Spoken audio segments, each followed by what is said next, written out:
Hi, Dave Skocik. For this program, I'm here at the Air Mobility Command Museum. I'm with Mike Leister, the director, who's been here for a long, long time. Mike, welcome. Thank you for coming. Give me a little bit about your background.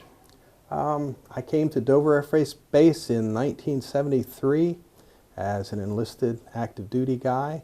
I transferred over to be an Air Reserve technician for a number of years. I retired from that, but I got myself involved in aircraft restoration and running a museum, and I've been doing that since 1978.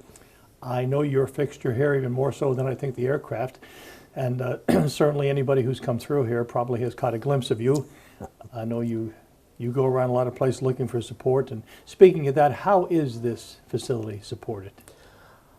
That's a good question. The museum is an Air Force entity. We're part of the Air Force Museum system, but a lot of our support comes from the Air Mobility Command Museum Foundation, which is an IRS nonprofit that raises money for things that we can't get through the Air Force system. A lot of things we need are not part of the inventory anymore, and a lot of support that we need to do for our educational outreach programs. Those kind of things are funded by our foundation, and anybody's welcome to be a member. We appreciate that support. And they can log on to amcmuseum.org to find out more information. Right. Our programming, our summer camp, our tour guide program, everything is listed on our website. A lot of it's on our Facebook page as well. And we'll be talking to some other volunteers here to get more information about that as we go through the summer camp. The idea that people can come here just off the street, drive in, and walk through, or even request a tour, which I think is absolutely phenomenal. You are rated pretty high in terms of tourist attractions. Tell me about that. According to TripAdvisor, we're the #1 tourist attraction in the state of Delaware. They don't list individual beaches, so we know better than that. But as far as a cultural attraction, we're #1 in the state. It's because we're family friendly. We do a lot of things to make this educational and fun at the same time. Out of all the museums in the United States that have a aircraft, we're the only one that regularly allows people inside our aircraft. Every day there's at least 2 airplanes open, and on the 3rd Saturday of the month we have between 10 and 14 airplanes open. And you can go inside. We restore the entire inside of the airplane, so this is different from where you'd walk by a bunch of closed up airplanes. You can actually see what makes them tick here. I know as an Air Force veteran, I've been here a number of times, and I find this very, very interesting, and the access, the friendliness of the people. There's always somebody there to answer questions, and whether we go inside or outside, and certainly we'll have some video of the interior of the museum, which is absolutely phenomenal. We're lucky. We have 180 active volunteers that work here. Some of them are Air Force. We have Army and Navy veterans. We have people that have no military background, but they learn while they're here, and they give first-person stories to the people that come to visit. If you come to the museum, there's enough signs and information around. You don't need a guide, but most people do like to have a guide, and it personalizes their trip very much.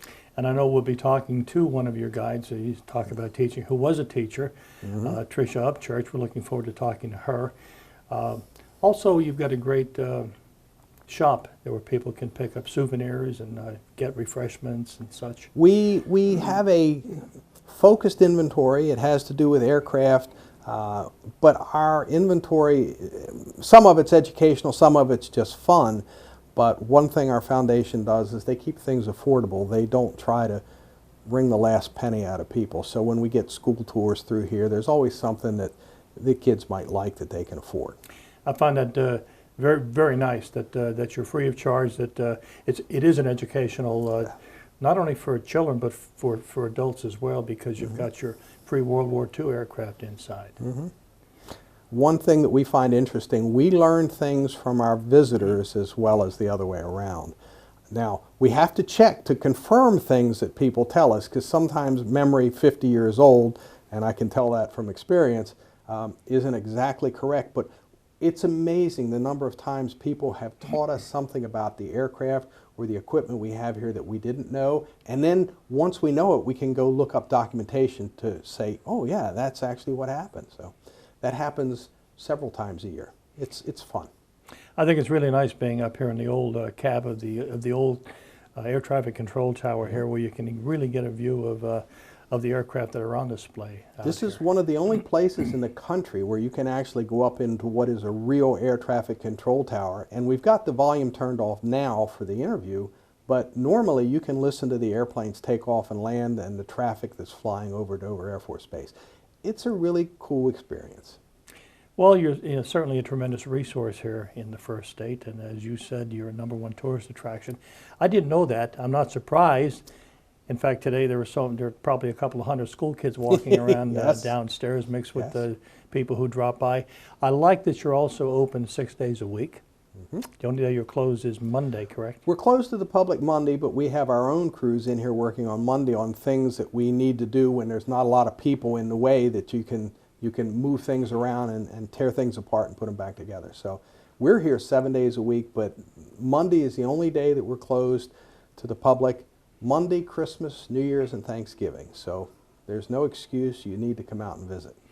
And I don't know if it's still true, but you could walk through and meet some people who actually flew some of these aircraft, including World War II veterans. That is very true. Our World War II veterans are getting fewer, but we still have some here many days a week. We have Vietnam era veterans, people who have served in different capacities all over the world. And we also have some very enthusiastic people that are not veterans, and they learn the history and they can relate very well when people come to visit. I know you have, speaking of Vietnam, that you have an exhibit down there that has artifacts from Brigadier General John Reynolds, retired, Yes, who was indeed. a POW for more than 7 years. Yep. It was amazing when we got he donated to us his collection of the bracelets people used to wear honoring our missing in action during the Vietnam War. And when he came home, over 200 people sent him bracelets that had his name on it, and he donated them to the museum, and we have a number of them on display right now. And it's a very moving exhibit when you go in there. Mike, I can hear another tour group coming up in the background here. Is there anything you'd like to add before we close? Well, we're open from 9 to 4. We're very family friendly. This is an interesting and different place to come visit. There's a lot of places in Kent County that are unique, wonderful, but I think we're worth your time, so come and visit us. I've been with Mike Leister, Director of the Air Mobility Command Museum here at Dover Air Force Base. He hopes you'll come down and visit, and so do we. We'll be right back after these messages.